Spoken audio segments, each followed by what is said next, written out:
Hey, what's up? So, back again, yet again, for day 7 of filming myself every day for the next 3 days. I almost actually missed today, but we keep on pushing, we keep on moving. Let's get into it. Nice and easy and real quick today. I am gonna read. I'm gonna try to read as fast as I can a couple pages of this book that I'm reading.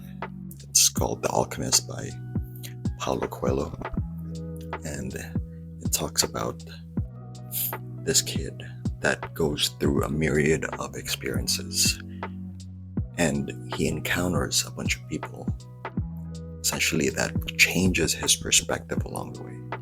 But I have yet to finish the book. It's quite interesting so far, and it kind of makes me reflect on my own experiences of life, right? But let's get on to it. I'm currently on page 62. So the Englishman was sitting on the bench in a structure that smelled of animals, sweat, and dust. It was part warehouse, part coral. I never thought I'd end up in a place like this, he thought, as he leafed through the pages of a chemical journal.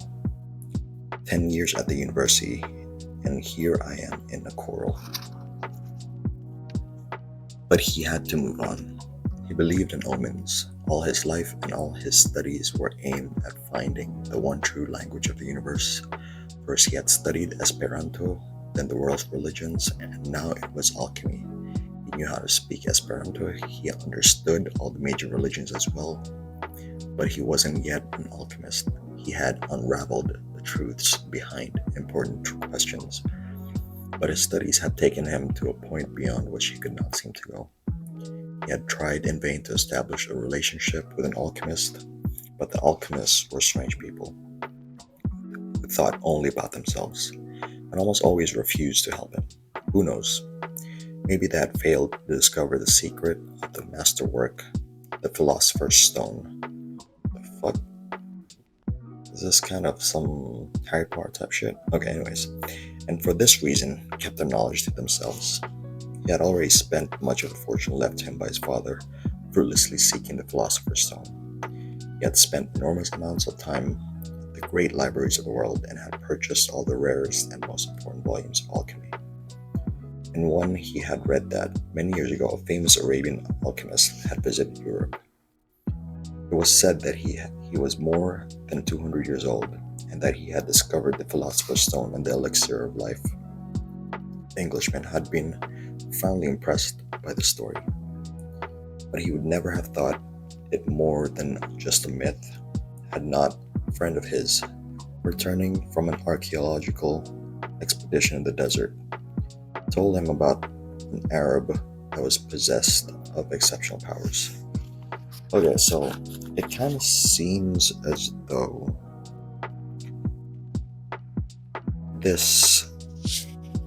Oh, I'm assuming the kid is talking about an Englishman. Okay, so he's basically explaining this Englishman that he met. Okay, so now the reason I wanted to read this book is because, for one, my younger brother gave it to me, and for two, it supposedly allows you to reflect on your own life as well. And I kind of get, I'm kind of getting a gist of the book as far as how you shouldn't necessarily judge where you're at in life. It's almost as if it's a,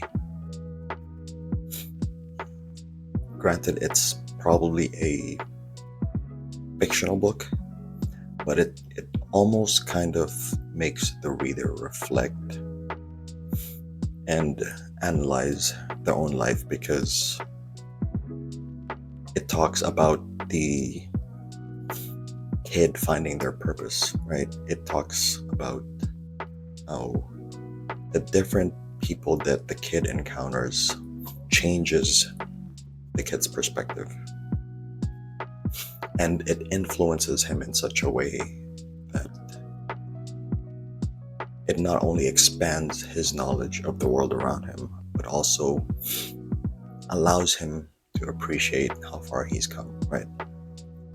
So this kind of makes me reflect how far I've come in my own life. Granted, I'm not yet where I want to be, but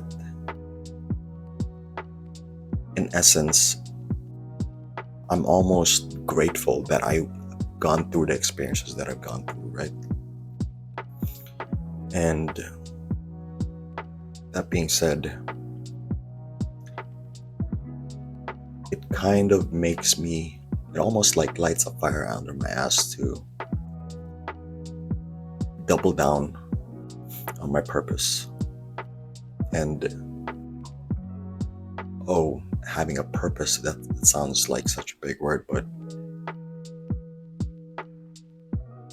when you discover something that you enjoy, it almost kind of has to do with that saying of oh fuck, I said again. But point being, it kind of has to do with that saying of do what you love and you'll never have to work a day in your life. And it stands true because when you do things that you enjoy, I know for a fact that when you do things that you enjoy, time just flies. It's almost like you're in that flow state, right? And that is something that you have to double down on.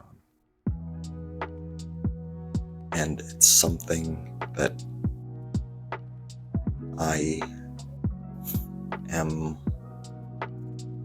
I know that I'm being pulled in all sorts of directions when it comes to this whole entrepreneurship journey. And me sharing this, it's almost like a relief, because I've been burdened for so long, because I'm not where I want to be yet, right? And I know a lot of you are probably relating to this, and all we have to do is trust in that journey, trust in the process, and just keep on working, right?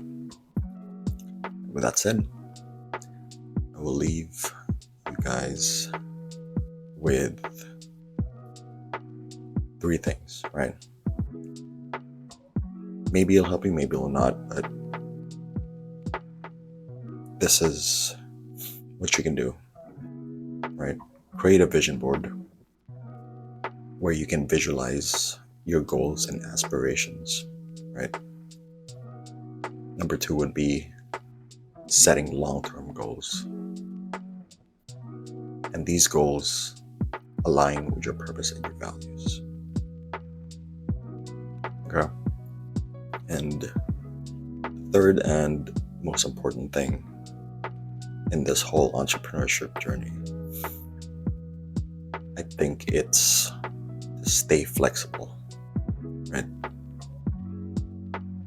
Be open to evolving and refining your purpose over time, because that is the beauty of change, almost. That is the beauty of your evolution.